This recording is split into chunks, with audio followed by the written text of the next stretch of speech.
Hi everyone, Keith from Body Activation here. We're on the third segment of exercise variation for the Keiser Biaxial row. And we're going to start exactly where we left off in the last video with our row, where we basically try to squeeze the shoulder blades together and then drive the arms apart or back, depending on which cue works best for you.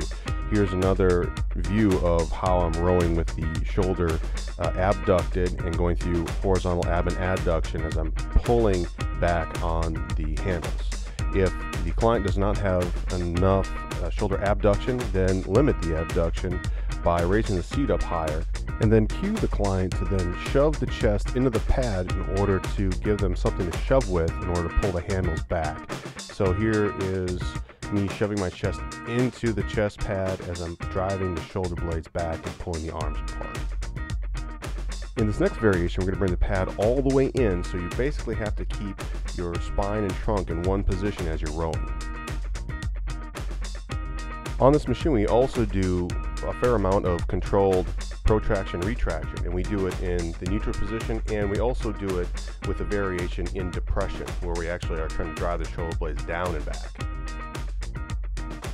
We also use this machine if we want to work on thoracic extension.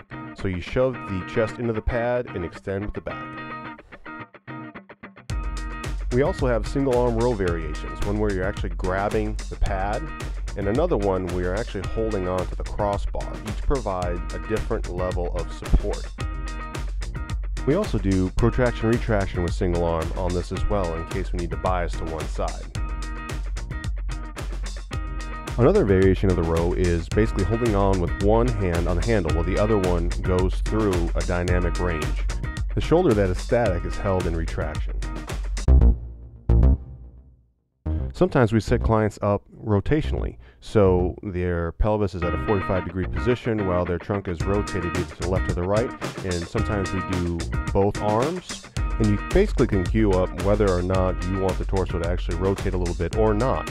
And in the single arm position, sometimes we add torso rotation as a component, or sometimes we ask the client to hold still.